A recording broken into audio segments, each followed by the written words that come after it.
I am going to comment and react on this video by Roland Martin. This is a master class in history. We know about the Berlin Conference, where literally they got together and split up Africa and said, well, who's going to take different parts? You can go on and on and on how the French,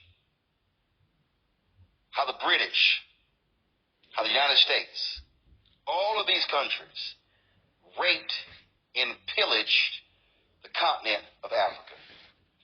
Now we have the caucasity of Erik Prince, the founder of Blackwater, the largest private military company in the world. He actually said this in a recent interview. All this talk of illegal migration in Europe, in the United States, it ultimately comes down to a contest of what is governance. Who is governed? Which countries are governed well? And if so many of these countries around the world are incapable of governing themselves, then it's time for us to just put the imperial hat back on to say, we're going to govern those countries if you're incapable of governing yourselves, because enough is enough. We're done being invaded. Because our own national security risk is at stake. Exactly. National security interests are at stake. You can say that about pretty much all of Africa. They're incapable of governing themselves and benefiting their citizens, because the governments there are all about looting and pillaging and lining their pockets and going shopping in Paris instead of actually hold on a making their second. country Hold on. better. People on the left are going to watch this. They're going to say, wait a minute, Erik Prince is talking about being a colonialist again. Absolutely. Yes. Enough. Because if you go to these countries and you see how they suffer under absolutely corrupt, made-up governments that are just criminal syndicates, the people of Africa, the people of Latin America, a lot of them deserve better. Now, some countries are really getting it together. Look at what El Salvador did.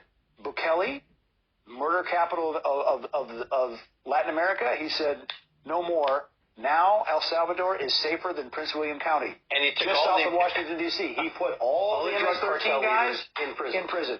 Ecuador, about to do the same thing. New president there. The previous presidential candidate had been assassinated. But new guy gets elected. He announces he's contracted with the same building contractor that they built the prisons in El Salvador, going to build in Ecuador. The prisoners there, the cartels revolt and try to take over the capital in Ecuador a couple weeks ago. So it's not all bad. There's some great governance. I like Argentina. God bless Milei. And yes. So, but the countries that cannot fix themselves, particularly in Africa, the worst, it's time to think about other governance options, because they are clearly not capable of self-government. The countries in Africa that cannot fix themselves. See, that's quite interesting that you would hear Erik Prince say those things, because, and y'all do know that his sister is Betsy DeVos, who served as the education secretary under Donald Trump. This shows that she's an idiot and her brother's an idiot, because they don't know anything about American history. In fact, I'm going to use one particular country y'all heard me just mention, the Congo. There's a book, great conversation. Go to the Black Table discussion with Dr. Greg Carr on the Black Star Network, and he had a phenomenal conversation with Stuart Reed. Stuart Reed is the author of this book. This book is called The Lumumba Plot, The Secret History of the CIA in a Cold War Assassination. Stuart Reed details in this book that Lumumba came to the United States and during one of his visits after he became prime minister. And in a particular meeting, President Dwight Eisenhower gave the order to assassinate Lumumba, to take him out. It is documented by some that this was the first time in American history where a president gave a direct order to take out a foreign leader. I don't believe that's the case, though. So here they are. They get their independence from Belgium. 2 months in, the CIA and others work to kill Lumumba. Here you murder, you align with his opponents, you kill him, the country goes into chaos, leads to Mobutu becoming a dictator. Let me say it again. We helped put a dictator in office, and that country is still trying to gain its footing since it got its independence. What would the Congo look like today had the United States not aligned with others to take out Patrice Lumumba in the Congo? Let's go on to some other countries. Folks in the control room, pull up a book called Overthrow. Folks, the author is Stephen Kinzer. And also I can pull up myself. Stephen Kinzer, longtime New York Times writer. He wrote a particular book that all of you need to read, and it's called Overthrow. The book details the 13 examples where the United States directly overthrew other governments. Oh, y'all don't hear me. Y'all don't hear me. 13 different times the United States actually overthrew other governments. Yeah. What I'm saying is absolutely correct. So here we are talking, here's Erik Prince talking about these other countries and how they now have all of these problems, and we must take these countries over in order to get them under control because these people can't govern themselves.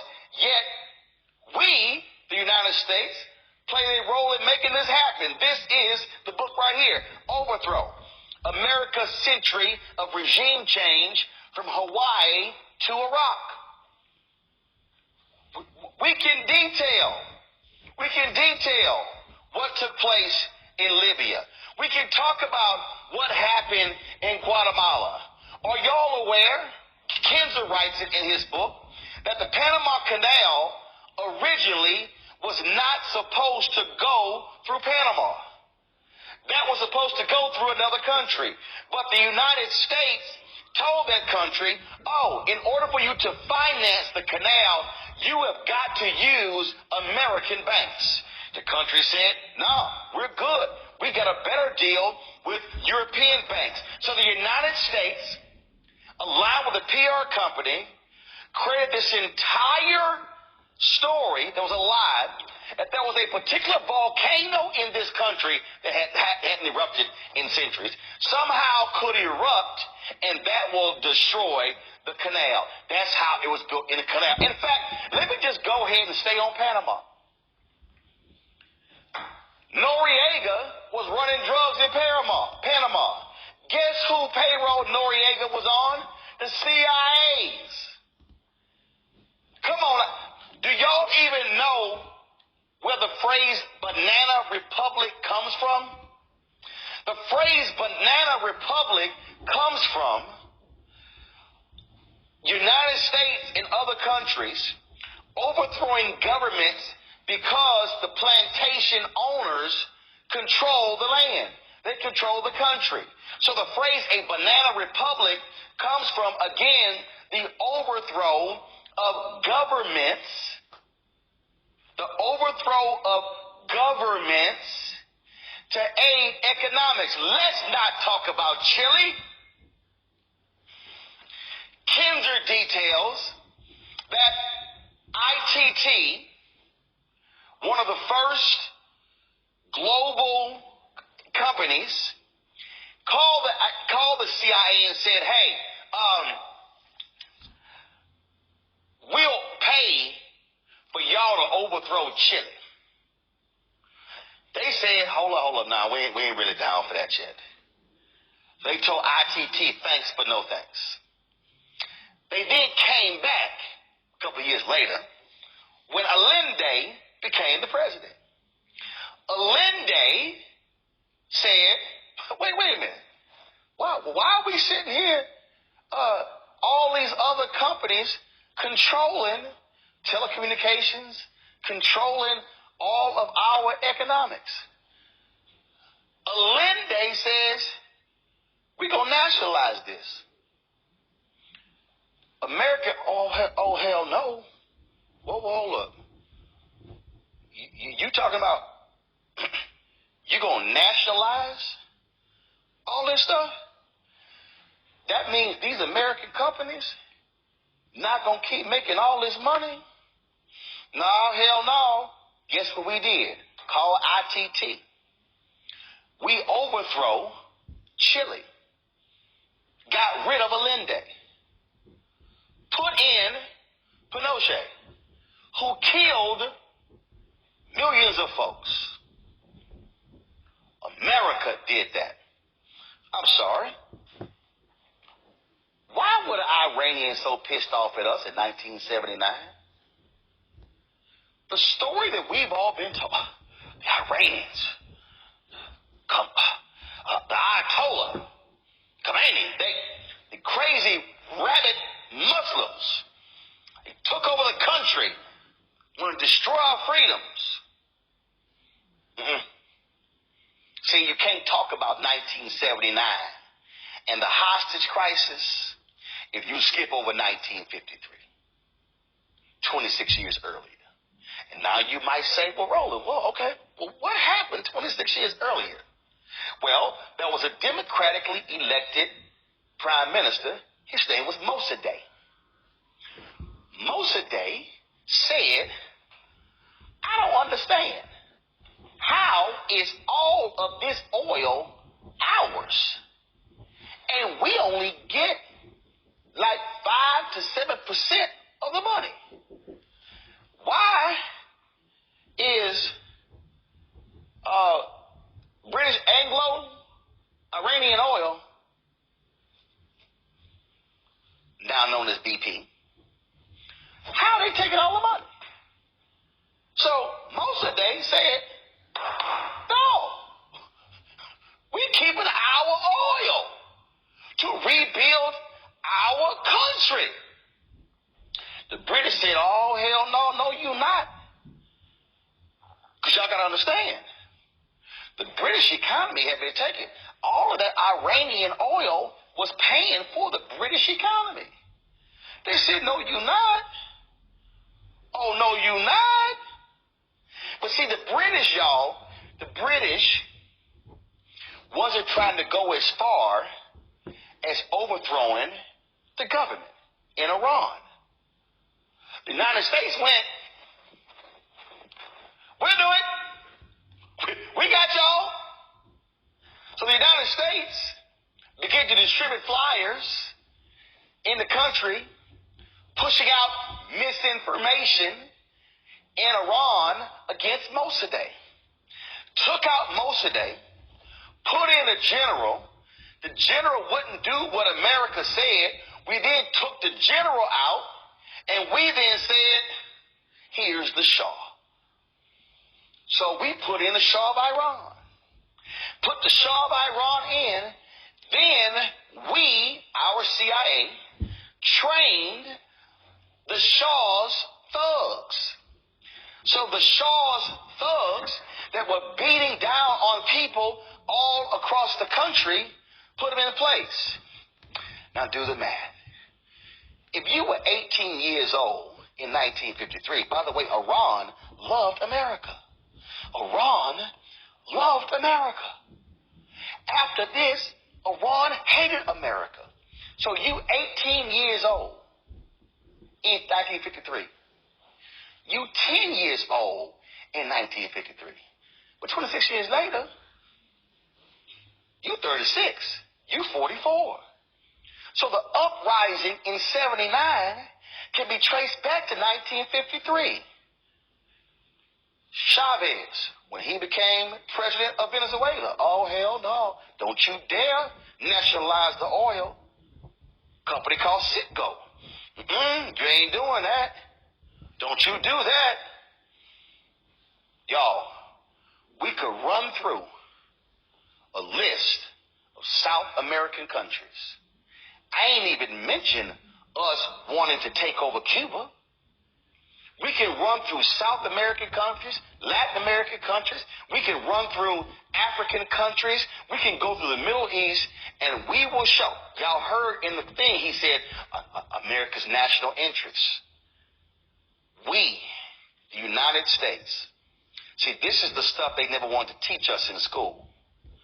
One of the reasons why you have instability all over the country is because you had the United States, John Foster Dulles, Allen Dulles. Yeah, Dulles Airport, named after one of them. They were the ones, Secretary of State, running the CIA, and that was American foreign policy. Take your pick. Nicaragua, Guatemala, Panama, Venezuela, Mexico, on and on and on. So all of the countries that Erik Prince is now saying they can't run their country, it's because we, along with the French and the British, destabilized those countries, destabilized the leadership by taking the leadership out, paid for overthrows and coups in those countries, and now we trying to say, I don't know how y'all don't know how to act. I don't know how y'all don't know how to run your own country when we the ones who actually created the very destabilization that we're talking about today. And last point, we then took the resources, or we put the clamps on the countries by using economics. Any of y'all read that book, The Diary of an Economic Hitman? How we sat here and saddled many of these countries after they got their freedom with enormous amounts of debt, took over their ports, took control of their treasury and their banks, and now saddle them with massive debt they can't never repay. Country gets mad, inflation high, food prices high, gas prices high, wages low, creates dissension in the country, and now the people in the country are constantly fighting because of the economics, and we are the ones who actually made it happen. In this very short time, I've laid out to you what American foreign policy was for most of the 20th century. And here you have this thug, Erik Prince, who wants to blame the very people for their problems when he does not want to hold accountability for the real culprits of the instability, and that has been the West. You laid out an extensive history dealing with the U.S. and other foreign powers being involved in overthrowing governments of African nations, Latin American nations. Guatemala comes to mind, 1954. CIA overthrew the democratically elected president to protect the interests of the United Fruit Company. And they were afraid that the fruit company would lose land. You talked about the Congo, Patrice Lumumba, CIA, 1961. We can look at Libya as well, when you have the U.S., France, and Great Britain. When President Barack Obama was in office, you had Muammar Gaddafi assassinated, and then it caused instability, even though there were problems in Libya, but it got much worse. There were some good things in Libya as well. It got much worse after he was assassinated. You talked about the Berlin Conference, 1884, 1885, and the country that probably got the most from the Berlin Conference was Great Britain. And a lot of this history came out when Queen Elizabeth II died, and it was talked about how much land and how much wealth Great Britain got because of the Berlin Conference. So what we're looking at is a history of colonialism, instability. We can look at the conquering by Spain of various countries, whether it's Cuba, whether it's Puerto Rico, whether it's Argentina, etc., and then the continuation of this colonization. So Erik Prince is operating in the tradition of a long line of colonizers, going back to Christopher Columbus, okay, who colonized Hispaniola, where Haiti is, who colonized Puerto Rico and Honduras and Panama, Jamaica. A lot of these places where we like to go on vacations were conquered by Spain, and African slaves were taken in, and plantations are set up, and European nations are enriched off the back of African people and Latinos, etc. So, there should be more done to expose what he's talking about. And I guarantee you, if Trump gets in office, we want to make sure this doesn't happen if Biden's reelected, number one. But two, if Trump gets in office, I guarantee you Trump is going to try to execute what Erik Prince is talking about. If you go to my iPad here, you see it was called, Kelly, the Scramble for Africa. Yes. It's where the European Conference, again, the Berlin Conference, 1884 to 1885, where they literally split up the countries. In fact, people don't even realize Nigeria was never a country. They literally created Nigeria. I'm going to pull up in a second that particular history as well. Before I go to Kelly, I did an interview with General Colin Powell, the late General Colin Powell. And I specifically asked him the question that speaks to this very issue. Play it. That's what's happening in the Middle East, because I'm talking about leadership. We weren't alive when this country was founded, and there's difficult struggles.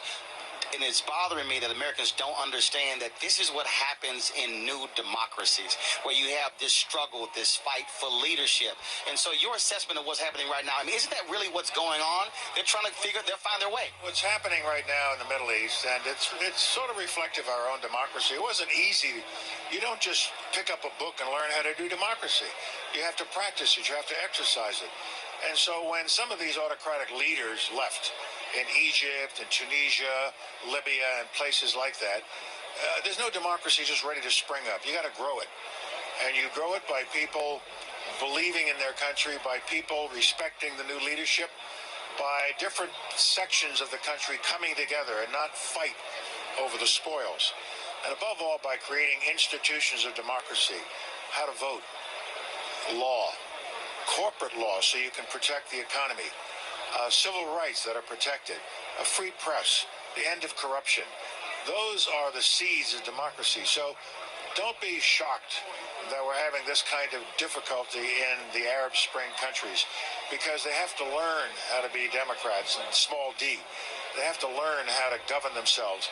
And America has an important role to play in helping them learn. We can't do it for them. They don't want us to do it for them. But they want us to help. Just kind of let us figure it out. Kelly? Powell. And he's absolutely right. But also going back specifically to Erik Prince's comments, which alluded to the incorrect notion that America is perfect. That if only America would step in and take over and, do what we do, everything will be okay. And I come back to this question: what are you trying to mimic over there? Because we are by no means perfect. In fact, the things that we have put onto other countries to do, being democracy, being voting rights, being civil rights, being human rights, we barely have that at home now. So how exactly are you to teach someone else when you don't even know how to apply it to your own governments here correctly anyway? And I'm not saying that we are as bad as, other countries that are in the baby stages of building their own democracies. But look around us right now as we are preparing for an election. Our voting rights have been gutted. We have virtually, or we are very close to virtually having no human rights as women in regards to controlling our own bodies. The list goes on. So it's not just the absurdity of the notion of America should just step in and recolonize. It's the hypocrisy that America is good enough to do that anyway. Is simple. Erik Prince wants to plunder and control these countries the same way previous white colonists did.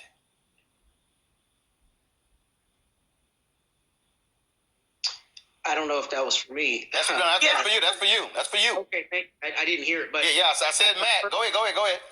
First, I have to laud you, Roland, because I think that was a masterclass in history that's necessary for the context. And all I'll add is really kind of three things. First, this is not localized just to foreign policy. This is the exact playbook that we see in the domestic side when you have disinvestment of communities, you have plundering of communities, and then once a city or municipality determines that that community is now advantageous politically, which we've seen across the country, they go in and steal the land and they vilify the people who are living there, despite having underinvested and destabilized the community through disinvestment. So the first thing is that, that there are corollaries on the domestic end, which we see primarily in our Black and brown communities across this country. But the second thing is, there's a lot of subterfuge here, because not only is it paternalistic, right, and acting like these countries, one, don't have the sovereignty and the autonomy to govern themselves, but the reality is there's a race. It's a land grab. We know that the Chinese are paying or buying 1/5 of sub-Saharan African exports and are investing in Africa incredibly as they are in Latin America. And I think the reality of it is some of it is a subterfuge to do exactly what you said, a perfect word, plunder, to go in and to try to find a way to get the reins over these governments and then take those natural resources the way it's been done since time immemorial. And the third point I wanted to mention is I actually happen to be reading right now The Colonizer and the Colonized by Albert Memmi.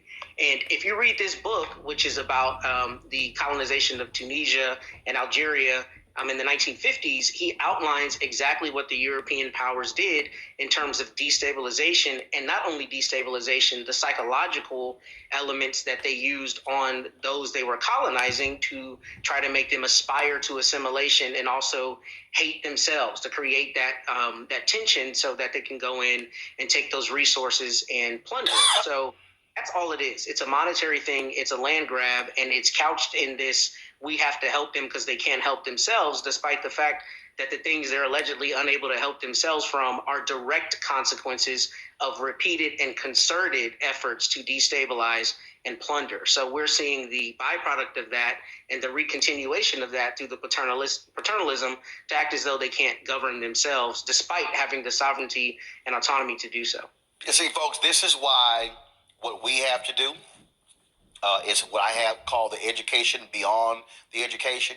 There's the formal education, there's the informal education. And so I was pulling up here, and so a phenomenal book of Stephen Kendrick. Go to my iPad. I read this book here. It's called All the Shah's Men, An American Coup and the Roots of Middle East Terror. An unbelievable book for you to begin to understand what happened in Iran and why these countries in the Middle East feel the way they do about the United States today. This other book, boom, Bitter Fruit, the untold story of the American coup in Guatemala. Same thing. You see right here, it says right here, though the events in Bitter Fruit happened almost 28 years ago, there's an intriguing similarity to some of the phrase-making of the State Department in Central America today. It is a tale of dirty tricks, the manipulation of public opinion, the smearing of the precious few journalists who managed to dissense what was really going on, and a foreign policy that barred more from Doonesbury than diplomacy. It is a fast-paced and well-documented history, a thoughtful and compelling book. I hope that you too will have some input into it. We delve into Erik Prince's recent remarks advocating for the return to colonization or colonialism. We explore the implications, historical context, and the potential consequences of such a bold proposition. It is so hurtful to see that someone can even think of recolonizing Africa. Africa is going to need more strong and straight-talking leaders like Samuel George of Ghana. Africa needs leaders with aggressive mindset to develop the continent. The scramble of Africa is back on the table in earnest. The Americans, the French, the Europeans, Chinese, and the Russians too are on the table. A lot of African leaders are sleepwalking on their wake. Africans in Africa must embrace the unification of the continent. Africa has no one to blame anyone, but African leaders who, instead of building a strong defense and industrial system after seeing the effect of the past.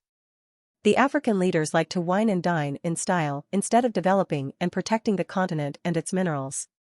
People like Erik Prince will definitely come in to take over Africa with Africans' eyes wide open.